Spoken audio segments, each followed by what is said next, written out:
네, 참 예수님. 잘 지내셨습니까? 예, 우리가 요즘 이제 날씨가 조금 이제 선선해진 가을 분위기도 좀 나고요. 이제 공부하기에 조금 좋아지는 이제 계절로 들어오고 있는데, 우리가 지금 지난 시간까지 계속해서 7개 교회에 보내는 서간에 대해서 봤습니다. 몇 개 교회를 봤죠? 7개. 예, 7개가 있는데 2개를 봤습니다. 그죠? 예, 5개가 이제 남았습니다. 5개 교회가. 그런데 뭐 몇 개 봤으니까 이제 됐고, 이제 나머지 거 보면 이제 뭐 메시지를 알 수 있다라는 식의, 요거까지 했으니까 다음 거 뭐 남았다, 이런 개념보다 앞에 2개 받는 것만 해도 우리가 모든 교회에 늘 그러죠? 서간문 제일 밑 끝에 가면 늘 반복됐던 것이 여러 교회에 이야기하는 것을 들으라. 한 교회만이 아니라 여러 교회, 다시 말해서 모든 교회, 7개 교회, 모든 교회에 들려오는 메시지다. 2개 봤다고 해요. 2개만의 이야기가 아니라 우리 모든 교회의 이야기다. 그 모든 교회의 이야기를 또 오늘 우리 페르가몬 교회부터 해서 한번 계속해서 보도록 하겠습니다. 오늘 페르가몬 교회에서는 또 예수 그리스도께서 어떤 메시지를 우리에게 또 주시고자 하는가, 또 많은 것들 묵상할 수 있었으면 좋겠습니다. 다시 한번 강조하지만은 우리가 성경 공부를 하는 데 있어서 머릿속에 집어넣으려고 하는 건 절대 아닙니다. 저 역시 제가 지금 강의하는 이 내용, 제가 지키고 제가 잘하기 때문에 하는 게 아니라 이것이 제 삶의 어떤 이 목표, 지향점이기 때문에 말을 자꾸 해서 그쪽으로 나아가기 위해서 하는 거죠. 내 몸이, 내 삶이 말씀과 하나가 되도록 그렇게 우리가 살아가야 된다는 것. 이거 안 되면 우리 지금 이 시간 다 헛수고하는 거예요. 예. 요한묵시록 아무리 지식 머리 집어넣어봐야 세상 끝나니 무슨 일이 일어날까? 이런 식의 그런 잘못된 해석으로 빠지니까 지금 이 자리에서 내가 어떻게 살아내는가, 오늘 페르가몬 교회에 보내는 서간문에서 또 찾아보도록 합시다. 7개 교회 중에 우리 페르가몬은 제일 북쪽에 위치하고 있는 교회입니다. 그리고 이 좀 경사가 급한 데 있어요. 그 경사가 급하고 또 되게 높아요. 한 350m 정도 되는 위쪽에 위치하는 교회가 페르가몬 교회입니다. 이 교회를 페르가몬을 딱 보다가, 제가 오늘 이 방송부터 이제 보좌 신부가 아니고 이제 주임 신부로 이제 주교님께서 이제 발령을 내 주셨는데, 제가 간 본당이 이 언덕 위에 있습니다. 예. 언덕 위에 하얀 집인데, 하얀색인데, 자꾸 정신병을 자꾸 떠올리시는데, 언덕 위에 하얀 집이라 그러니까, 페르가몬 교회에서 급한 경사가 있고 위쪽에 있는 그런 어떤 페르가몬 도시 모습, 이걸 떠올리면서, 내가 지금 사목해야 할, 정말 신자들과 함께 살아가야 할 그 장소 비슷한 것 같다.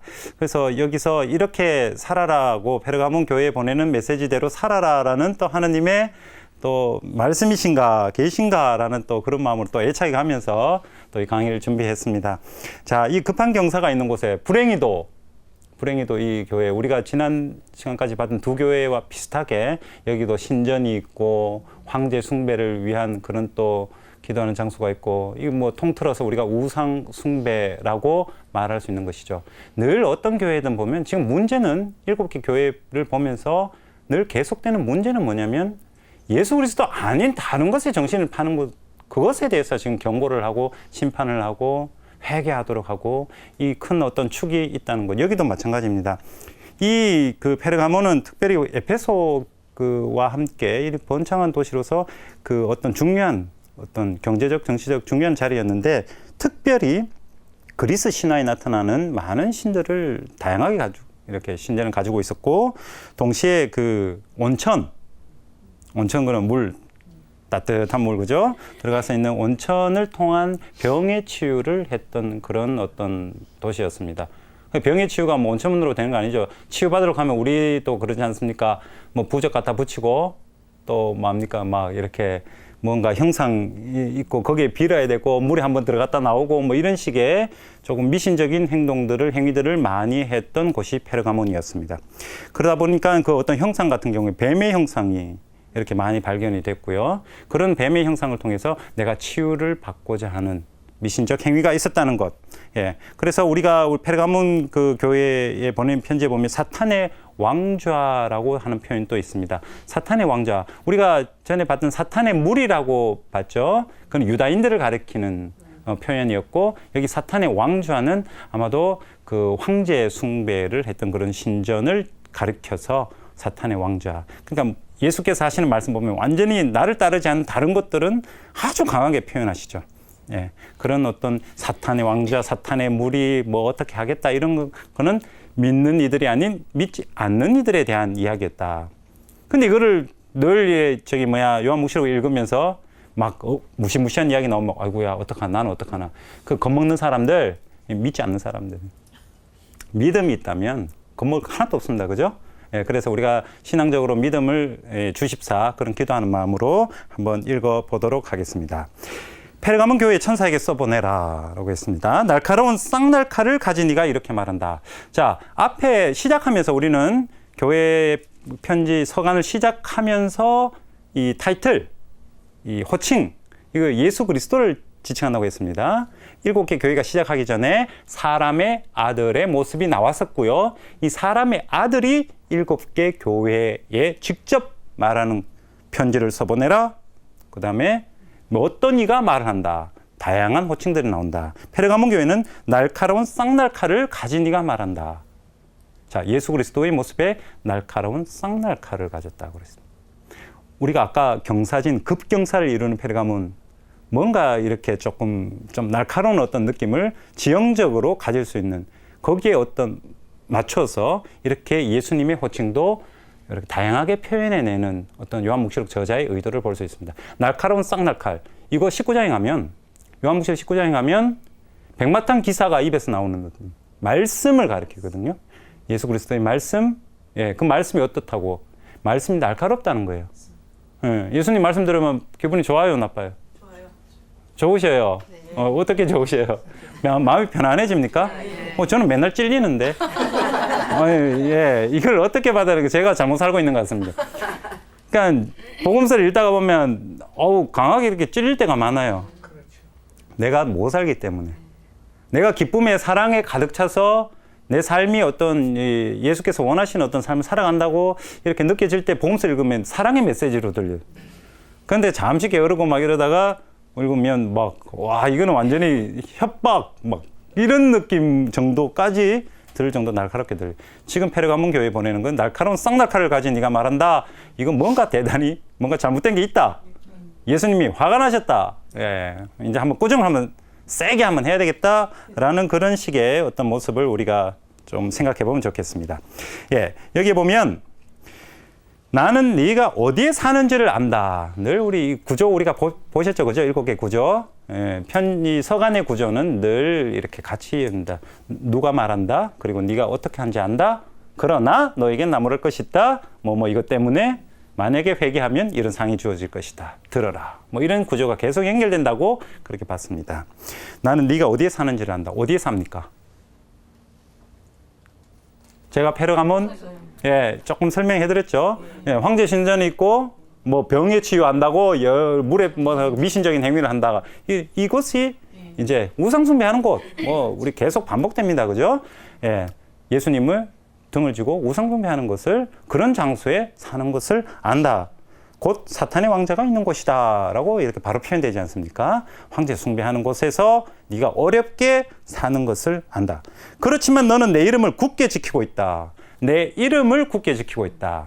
이름 석자 붙들고 우리가 살아가는 것이 아니라, 내 이름, 그러면 제가 한번 설명해 드렸습니다. 이름이라는 표현이 자주 나온다고 했습니다. 요한묵시록에 내 이름, 예수님의 이름, 그 이름은 이름이라는 그 단어는 하나의 존재를 의미합니다.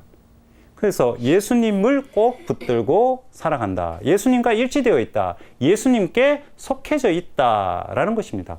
구약에도 그렇고 신약에도 그렇고 바오로도 그렇고 베드로도 그렇고 이름을 바꾸지 않습니까? 하느님께서, 예수님께서. 그것은 뭐냐? 이제 너는 나의 사람이 되었다라는 의미죠. 너의 존재가 바뀌었다라는 뜻입니다. 자, 나의 충실한 증인 안티파스가 사탄이 사는 너희 고을에서 죽임을 당할 때에도 너는 나에 대한 믿음을 저버리지 않았다. 예, 그 꿋꿋한 예수님과 일치를 저버리지 않았다. 이 칭찬이에요, 그죠? 예수께서 칭찬을 하십니다. 근데 안티파스가 누구냐? 안티파스. 예, 전통적으로 보면 안티파스를 우리가 그 도미티안 황제 시대에 페르가몬 교회의 주교로 전해집니다. 예, 전통적으로 우리 5세기에 그 치사리 안드레아가 그 어떤 그런 간접적 기록물을 남겼는데 그 페르가몬 교회의 주교였을 가능성이 크다라고 되어 있습니다. 그럼 주교님이 사탄이 사는 너희 고을에서 죽임을 당할 때에도 주교님이 죽임을 당했다. 순교하셨죠. 자, 우리 교회 그 각 교구 여기 다 소속돼 계시는데 교구장님 박혀 있을 것 같고 돌아가시면 얼마나 목자 일은 우리가 슬픔이 있겠습니까? 그럼에도 불구하고 예, 굳굳이 믿음을 지켰다. 예, 페르가몬 교회의 어떤 믿음이 대단하죠.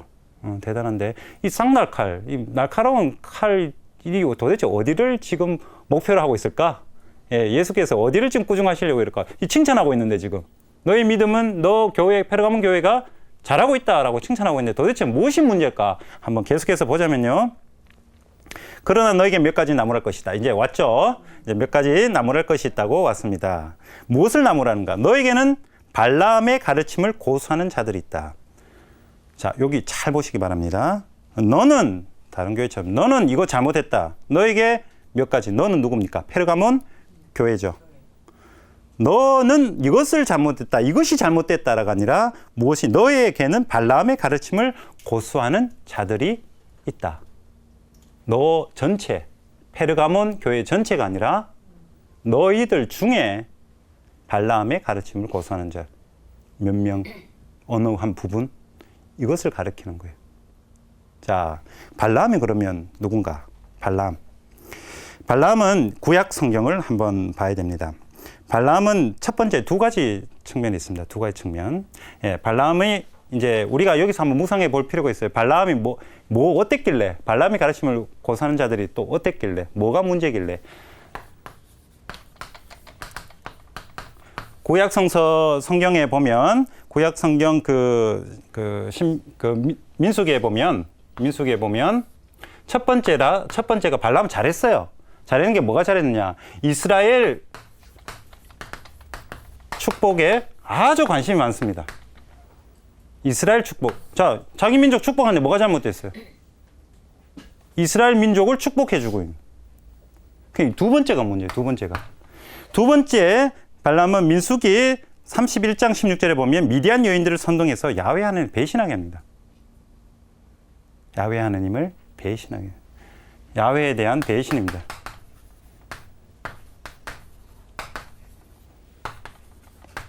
자, 이 문제에 대해서 우리가 한번 짚어보겠습니다. 이스라엘을 축복하고 이스라엘 민족, 우리 백성, 우리 축복해주는 것이 어떻게 야훼에 대한 배신으로 연결될 수 있는가?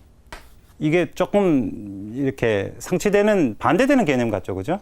하나님 백성을 축복하는 것이 어떻게 야훼 하나님을 이렇게. 자, 여기서 보면 발람의 큰 실수는 이스라엘 백성만의 축복이었던 거예요. 나의 민족, 내 가정, 내 이웃, 내가 좋아하는 사람, 내가 관심 있어 하는 그곳에만 하느님의 축복이 있으면 되고 나머지 하느님의 뜻은 다른 데 있으면 그건 상관없고 나의 어떤 영역 안에서만 축복을 달라. 그것이 어긋나면 내 뜻이 중요한 거죠. 그죠? 자기 뜻. 그것이 안 되면 야훼 하나님조차도 어떤 의미에서 관심이 없는 거예요. 여기에 너무 몰두한다면 관심이 없는 거예요. 자, 우리 삶을 이것을 가지고 한번 우리가 평가를 한번 해봅시다. 이것이 어떻게 잘못해가 보면 우리 성당, 우리 본당, 우리 교구, 예, 우리 지역, 우리 동네 이런 식의 어떤 집단주의가 돼버립니다.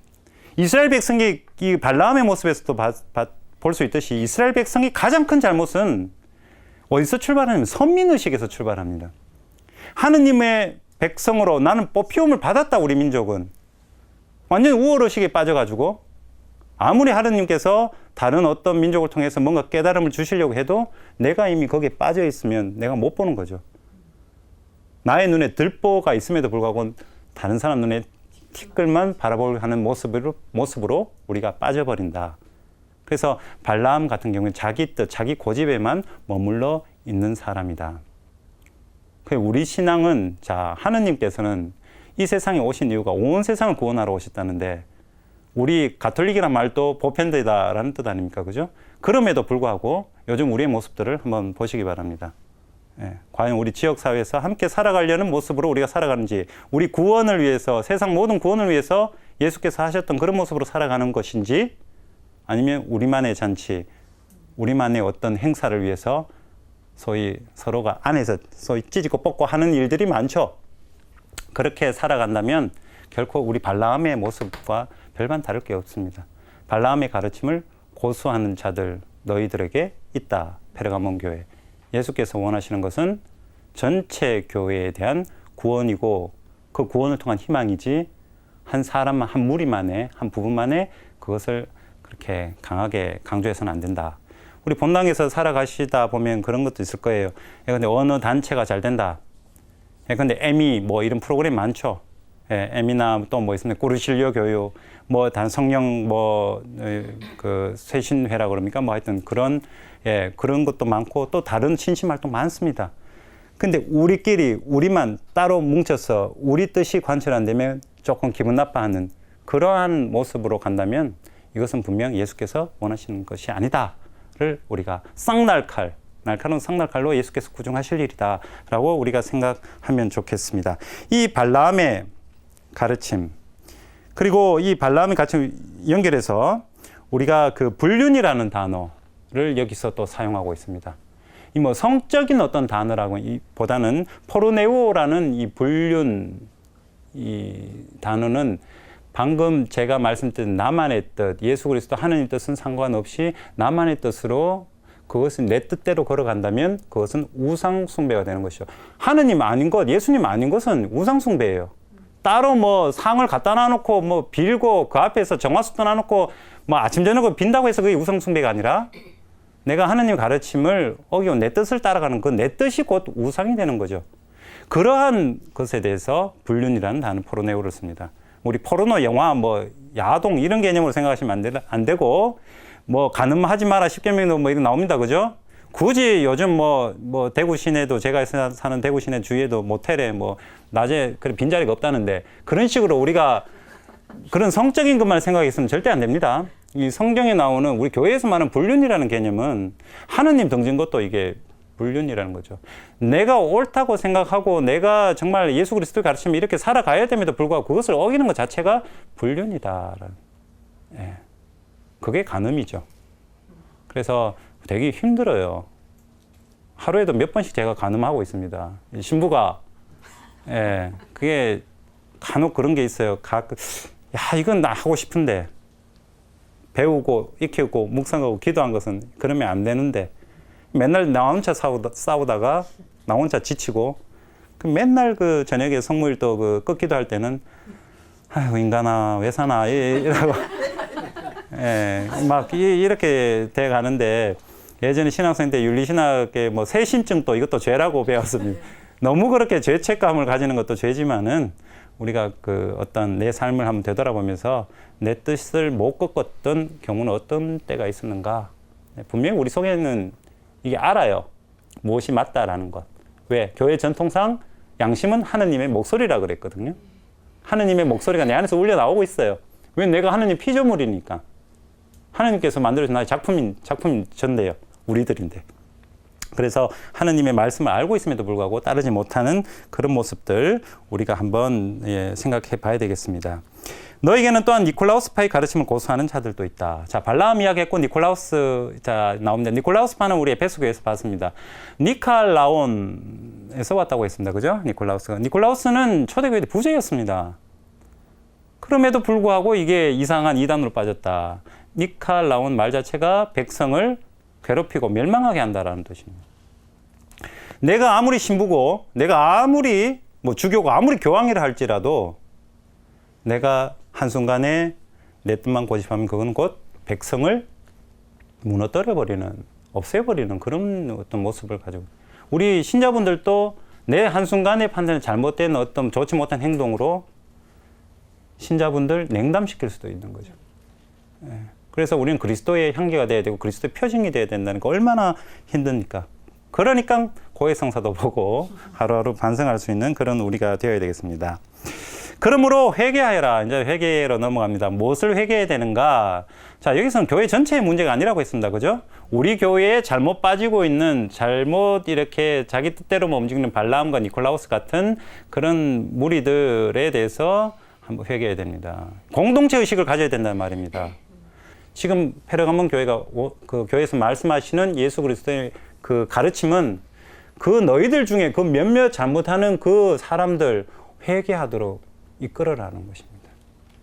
네. 우리 공동 책임입니다. 사회적으로 더 넓게 봐서도 사회의 잘못된 부분, 옳지 못한 부분, 정의롭지 못한 부분, 교회가 입 꾹 다물고 있으면 그것은 예수 그리스도께서 우리에게 분명히 질책하십니다. 왜? 예수님께서는 온 세상을 구원하러 오셨으니까. 가톨릭 신자만 구원하러 오신 거 아니니까요. 개신교 신자만 구원하러 오신 것도 아니고 불교 신자도 구원하러 오셨고 모든 세상을 구원하러 오신 분이니까. 그래서 우리가 벽을 쌓는 그런 것을 없애고 우리 안에서 잘못되는 신자들만 보지 마시고 우리 동네에서 잘못되는 그런 것에도 우리가 이 그리스도교적 그 가치관으로 한번 쳐다볼 수 있는 그런 우리가 됐으면 좋겠습니다. 그러지 않으면, 회개하지 않으면 내가 곧 너에게 가서 내 입에서 나오는 칼로 그들과 싸우겠다. 자, 날카로운 쌍날칼 가진 이가 말했는데 칼로 싸웁니다. 누구와 싸웁니까? 그들과 싸웁니다. 그들이 누구냐? 발람, 니콜라우스 가르침을 따르는 이들. 너희들이 하지 않으면, 너 페르가몬 교회 너희들이 그들을 다시금 회개시키고 이끌어주지 않으면 내가 가서 직접 싸우겠다. 그 전에 빨리 좀 이렇게 해봐야 되겠죠. 그죠? 예수님 직접 나서시기 전에 우리가 선교, 또 그 선교라는 개념 안에도 그 어떤 우리 갈라진 혹은 잃어버린 그런 형제 자매들을 불러들이는 그것도 분명히 필요하리라고 생각합니다. 귀 있는 사람은 성령께서 여러 교회 하시는 말씀 들으라 계속 반복되는 그 말씀, 여러 교회들 7개 교회를 가리키지만은 7이라는 숫자가 보편적이고 모든 교회다라고 하기 때문에 우리는 이것을 모든 교회에게 해당하는 말씀이다. 그 말씀을 듣는다면, 그리고 그 말씀을 가지고 지켜나간다면 그 사람은 승리하는 사람. 승리하는 사람이란 우리 알죠? 요한묵시록의 승리는 어떤 개념? 제가 이 질문할 때마다 약간 불안해요. 예, 수시로 많이 질문해보고 답을 몇 번 가르쳐 드렸는데 질문할 때마다 이제 우리가 잘 모르죠, 그죠? 아주 정상적입니다. 그러니까 예, 소위 경상도식으로 쫄지 마시고 그냥 질문하면 집에서 TV 보고 계시는 우리 시청자분들도 그냥 머릿속에 한번 떠올려보세요. 이 승리한다는 게 아주 중요하기 때문에 요한묵시록에 10번도 넘게 반복한 것 같은데, 자, 승리한다는 것은 내가 뭐 게임해서 싸워서 이겼는 사람이 아니라 어떤 사람? 아주 정상적입니다. 지금 다 못 하시는 게. 승리하는 사람은 지금 어려움, 힘든 것 안에서 부딪히면서 인내하고 참고 견디어 살아가는 사람. 예, 현재형입니다. 예, 요한묵시록의 역사적 배경에 대해서 말씀드릴 그때 자주 말씀드렸는데, 지금 견디고 꿋꿋이 예수 그리스도를 믿고 살아가는 사람, 이 승리하는 사람입니다. 예, 그러니까 게임하고 스포츠 경기를 해서 이기는 사람이 아닙니다. 현재 힘든 여러분들, 힘들고 아파하고 예수님 가르침 때문에 이렇게 살아야 되는데라고 참 고민하시는 분들, 그분들 이미 승리하셨고, 그분들 이미 화관을 받으셨고, 생명의 책에 이름 기록 올리셨고, 그러니까 행복하게 살아가시면 되겠습니다. 아멘, 할렐루야. 예, 네, 잘 안 하죠, 우리 가톨릭 신자분들은, 그죠? 네, 할렐루야, 아멘은 좋은 말입니다. 우리 조금 있다가 우리 보면 아멘이라는 단어도 우리가 보게 될 거예요. 자, 승리하는 사람에게는 무엇을 준다? 숨겨진 만나. 만나라는 형상 우리 잘 압니다. 만나는 딱 떠오르는 사건? 네. 탈출기 안에 광야를 할 때 하늘에서 주신 양식. 근데 숨겨진 만나예요. 숨겨진 만나. 이걸 두 가지로 해석하겠습니다. 숨겨진 만나. 첫 번째, 유다 전통상 이 만나라는 게 아주 역사 안에서 이렇게 뭔가 각인된 게 크기 때문에, 하나님께 주신 우리의 양식이기 때문에 유다 전통이 어떻게 이렇게 만들어져 왔냐면, 메시아 시대가 도래하면 하늘에서 주시는 어떤 은총 선물, 이것을 숨겨진 만나로 이해하고 있고, 그리스도교 안에서 초기 그리스도교 공동체 안에서는 숨겨진 만나 먹는다. 잔치, 성찬례. 예, 그런 어떤 예수님을 나누는 그런 어떤 개념으로 받아들입니다. 어찌되었든 메시아, 우리에게는 그리스도교 신자에게는 그리스도, 예수님, 그분을 함께 일치죠. 친교죠. 그러니까 승리하고 꿋꿋하게 견디면 예수 그리스도와 일치한다. 다른 상이 있는 게 아니에요. 괜히 딴 거 기대하지 마세요. 예, 뭐 신앙생활 열심히 살아냈다고 해가지고 딴 게 뭐 와가지고 뭐 금붙이라도 뭐 주시는, 예, 그러면 얼마나 좋겠습니까, 그죠? 기도 열심히 하면 뭐가 뚝 떨어지고, 어떤 모 선전에 광고에 보니까 뭐 대출하는 돈이 턱 떨어지는 뭐 바로 그런 뭐 광고도 있던데, 우리 신앙적으로 그러면 얼마나 좋겠습니까? 주식이 떨어지는데 조금 좀 막 빌면서 좀 오르게 해달라. 예, 그렇게 하면 참 좋을 것 같지만은 예수께서 주시는 것은 더 좋은 것을 주시지 않겠느냐. 예, 예. 두드려라, 뭐 구하라. 뭐 다 자식에게 뭐 이걸 주긴 뭐 아시죠, 그죠? 예. 그러나 예수께서는 더 좋은 것을 주신다. 뭐 성령. 성령 주신다는 게 뭐 불이 내려와 그걸 주시는 게 아니라 성령은 위로자이시고, 성령은 예수 그리스도의 가르침을 계속해서 일관되게 가르쳐 깨우치게 하시고 예수님과 일치시키시는 분. 그러니까 하나님과 일치 친교를 이루시는 분이 성령이시죠. 그건 뭐냐? 선물 주시는 거는 하나님과 일치라는 거죠. 이거보다 더 큰 선물은 없다라고 보시면 되겠습니다. 숨겨진 만나도 주고 또 하나 더 줍니다. 뭘 주느냐? 돌을 줍니다. 돌을. 예, 수석에 뭐 멋진 돌을 주는 흰돌을 줍니다. 흰돌을. 자, 흰돌이 뭘까? 왜 흰돌이라고 했을까? 흰색. 우리가 묵시문학의 색깔 이야기하면서 흰색은 어떤 의미? 뭐 구원, 승리, 영광, 기쁨 뭐 이런 의미들이 쭉 있습니다. 그죠? 흰 옷을 입고 다 구원받은 이들이 어떤 모습을 건데, 당시 상황에서 흰돌이라는 해석을 한번 해보자면 아주 다양합니다. 이 어떤 죄인이 있을 때 이 죄인을 석방시킬까 말까 이렇게 했을 때, 석방시키다고 투표할 때 이 죄인을 흰 돌을 놓으면 석방시켜주자라는 페르가몬의 어떤 그런 분위기였고요. 공식 축제에 초대하기 위한, 돌 받으면 오라는 거예요. 예, 흰 돌을 주면 그런 게 있고, 또 우리 그리스면 올림픽 뭐 이런 거 떠오르지 않습니까? 경기, 이런 경기에 승리하는 자에게 주어지는 돌. 그래서 이 주석학자들이 아마 여기에서 힌트를 좀 얻는 것 같아요. 어디 경기에서 승리하는 것. 우리는 분명 승리하는 게 경기와는 좀 다른 어떤 개념이지만은, 우리도 예수 그리스도의 가르침대로 세상과 꿋꿋이 경기하고 있다는 의미에서 흰돌을 스포츠 경기할 때마다 이렇게 주니까, 사회에서 그 흰돌 개념을 요한묵시록 저자가 아마 그렇게 가지고 와서 우리 신앙의 승리를 이야기해 한 표현이 여기서 조금 더 해석이 조금 맞는 것 같고요. 만나와 더불어 하늘에 속해진 보석이라는, 만나가 하늘로 내려오는데 흰돌 개념도 보석 개념으로 또 해석을 하기도 하고, 그래서 뭐 이 중에 어떤 것 선택은 여러분 자유입니다.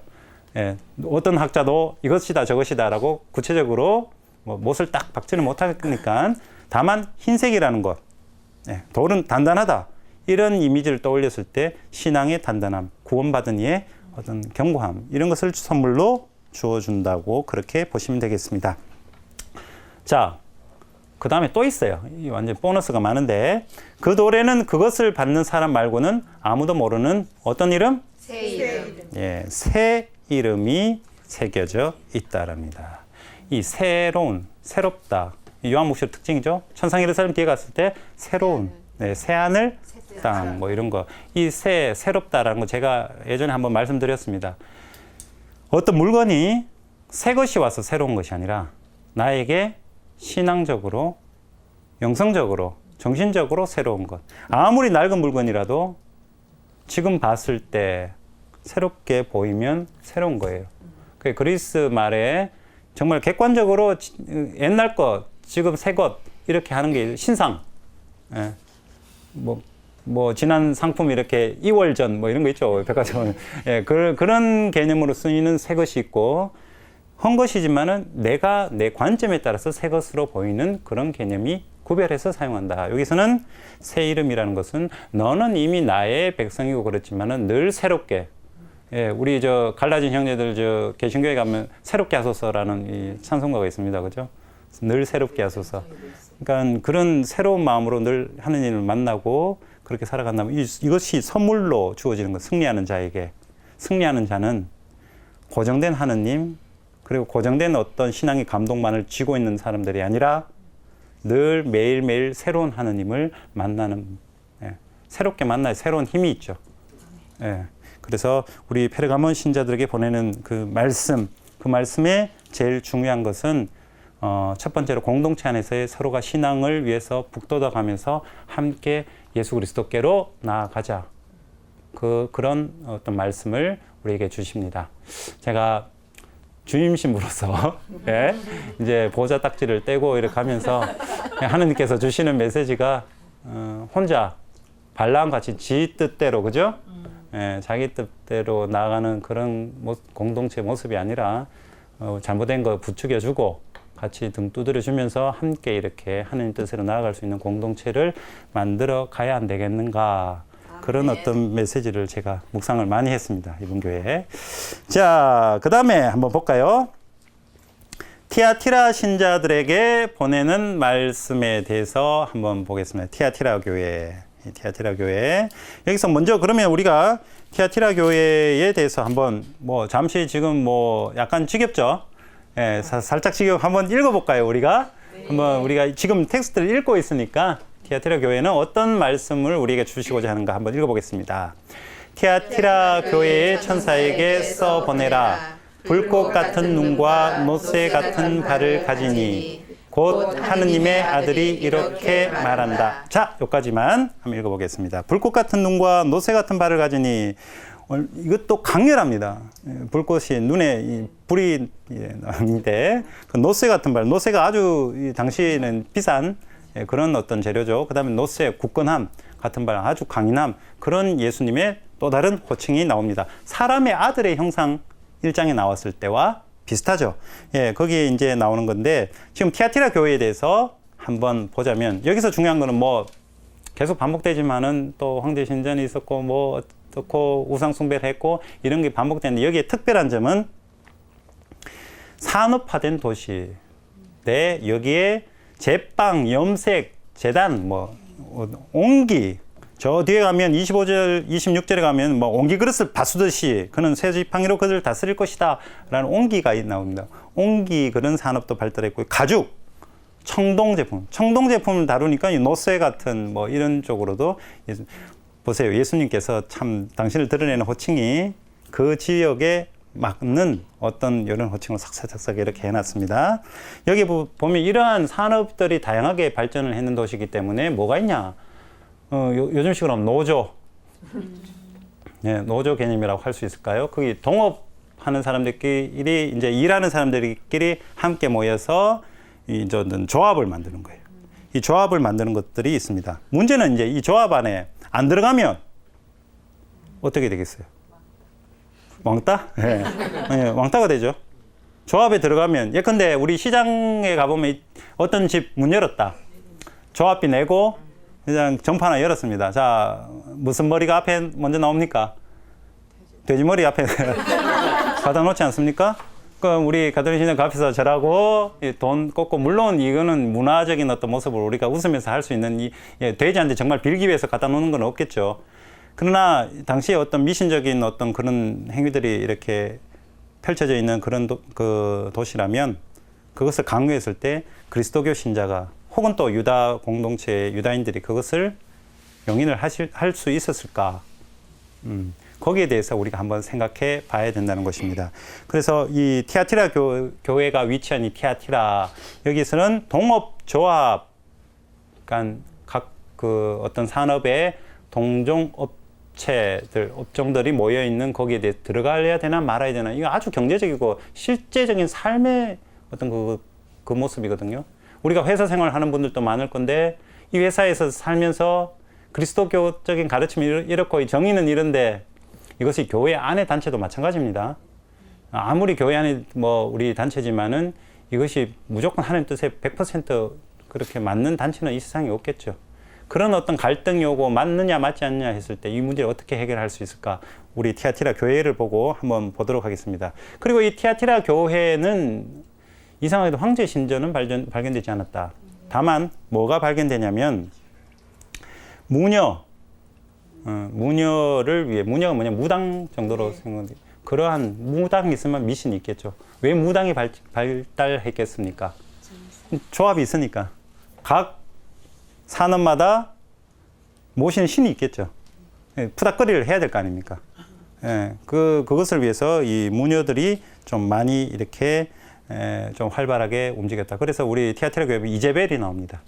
이제벨이 좀 무당 같은 역할을 좀 했었거든요. 그래서 조금 이따 한번 보겠고요. 자, 한번 보겠습니다. 곧 하느님의 아들이 이렇게 말합니다. 불꽃 같은 눈과 노새 같은 발을 가지니 곧 하느님의 아들. 하느님의 아들. 자, 이 표현이 여기 지금 처음 쓰입니다. 사람의 아들은 하느님의 아들. 하느님 계시고 성부 하느님 계시고 성자 예수 그리스도, 이렇게 아버지와 아들 개념으로 생각하시면 안 됩니다. 요 아들 개념은 왜? 신의 아들이라고 당시 이제 고대 근동에 보면 이건 신이에요. 하느님이에요. 표현상 어떤 신보다 못한 어떤 아들 개념이 아니라 다 신의 세계인. 그러니까 우리가 생각하는 부자 관계, 아버지보다 좀 못한 어떤 이런 개념으로 받아들이지 마시고, 이제 예수 그리스도는 하느님이라는 뜻입니다. 하느님의 아들. 지금까지는 다른 표현을 호칭을 사용했지만은 이제 본격적으로 하느님이 말한다라고 그렇게 받아들이시면 되겠습니다. 자, 나는 네가 한 일을, 너의 사랑과 믿음과 봉사와 인내를 안다. 네, 나는 네가 한 일은 곧 사랑과 믿음과 봉사와 인내입니다. 자, 여기서 강조하고 싶은 것 두 가지. 사랑이 먼저 나옵니다. 네가 한 일 중에 최고로 치는 것 사랑이다. 요거 요한계문헌의 특징입니다. 예, 요한계문헌의 사랑이 최고고, 그 다음에 뭡니까? 그 중에 제일은 사랑이라 했는데 또 뭐 있습니까? 뭐 믿음, 소망 뭐 있죠, 그죠? 예, 그래요. 모든 것은 사랑보다 이길 수가 없습니다. 제가 요 문장을 보고 너의 사랑이라는 제일 먼저 이 단어가 나오는 거 보면서 좀 반성되는 게 있는데, 제가 상당히 부정적이에요, 제가. 예, 정말로. 보는 것도 그렇고, 맨날 맞는 소리 하면 긍정적으로 표현할 수도 있는데 자꾸 부정적으로 표현하는 경향이 제 안에서 언제부터 이렇게 막 생기더라고요. 근데 살면 살수록, 뭐 얼마 안 살았습니다만은, 살면 살수록 제일 되는 게 비판과 어떤 이런 잘못된 걸 꼬집는 것, 그보다 더 중요한 거는 사랑으로 덮어주는 것 같더라고요. 비판을 하더라도 사랑하지 못할 바에는 비판 안 하는 게 맞지 않는가 생각합니다. 우리의 목표는 사랑이신 하느님을 만나는 것이지, 내가 비판을 해가지고 상대방을 바꾸려고 우리에게 모든 삶의 어떤 목표가 거기에 있는 거 아닙니다. 그리스도교 신자들은. 서로가 비판하는 것은 사랑 안에서 일치하기 위함입니다. 내가 싫어서 나쁜 소리 하는 거는 자기 뜻을 관철시키고 자기 뜻을 설득시키기 위한 어떤 그런, 이것도 우상숭배일 수 있겠죠. 예. 사랑하지 않을 바에야 입을 다물어라 라는 어떤 생각들을 좀 많이 하게 됩니다. 근데 여기서 이제 사랑 다음에 믿음과 봉사가 있는데, 봉사라는 단어는 여기 한 번 쓰입니다. 봉사는 하나님께 대한 어떤 드리는 어떤 봉헌 정도로만 이해하시면 되겠고요. 믿음과 인내가 문제입니다. 이 믿음이라는 단어, 이 명사로도 쓰이고 형용사로도 쓰이는데 요한묵시록에 대부분 만나는 단어가 인내와 만납니다. 믿음은 늘 인내라는 단어와 함께 요한묵시록에 사용됩니다. 믿음은 내가 편안하게 내 마음의 평화를 위해서 성당에 앉아서 기도하는 것이 믿음이 아니라, 믿음은 인내해야 할 일이 있어야 됩니다. 현실을 살아가면서 이것은 내가 참고 견뎌내야 되는 것이 믿음의 생활이라는 것이죠. 우리 가톨릭 신자분들 뭐 설문조사하면 대부분 성당 왜 다닙니까? 하면 이제 마음의 평화 이러는데, 마음의 평화를 가지려고 성당 오는 것보다, 정말로 자주 말씀드리지만은 산에 가서 이렇게 굿을 하시거나 아니면 뭐 이런 아까 말했던 푸닥거리를 하시거나, 그게 오히려 마음의 평화가 더 오겠죠. 눈에 보이는 것. 성당 와서는 어떤 의미에서 고통입니다. 제 십자가를 지고 나를 따라라고 그랬는데 예수님이. 그러니까 믿음의 생활이라는 것은 내가 어떤 삶의 굴곡을 믿음의 가치로 조금씩 깨가고 겪으면서 이게 넘어가고 되게 힘든 거예요. 힘든데, 그러면 힘들 때 내 마음이 상처를 받고 힘드니까 좌절하고 쓰러지죠. 그래도 부딪히고 또 다시 일어나고 이것이 승리하는 자, 바로 믿는 자입니다. 왜 요한묵시록이 믿음이라는 단어를 인내라는 단어와 늘 같이 사용하는가, 이거 한번 생각해 볼 필요가 있습니다. 자, 또 요즘에는 처음보다 더 많은 일을 한다는 것도 안다. 티아티라 교회 예수님이 처음보다 더 많은, 처음 사랑, 처음 일, 첫 마음, 우리 에베소 교회에서 봤죠? 예, 처음 뭐냐? 첫 마음은 예수님과 일치하고 만나는 마음. 그런데 더 많은 일을 한다는 것도 안다. 이 더 많은 일이라고 우리 성경은 번역을 해놨는데, 이 더 많은 일, 처음과 대비되는 너의 마지막 일을 안다. 이 원문을 그대로 번역하자면 마지막 일을 한다. 처음이 하는 예수님과 일치, 예수님 만남, 예수님께 오롯한 어떤 이 신앙이라면 마지막, 반대되는 마지막은 뭐겠어요? 그 반대겠죠. 네, 반대. 예수님을 떠나고 등지고 만나는 거. 자, 요거 마지막 일을 뭐와 연결하면 티아티라 교회의 상황과 한번 연결해 보겠습니다. 아까 무슨 조합이 각 이렇게 그 직업마다 조합이 있다 그랬죠. 그 미신적 행위가 있다 그랬죠.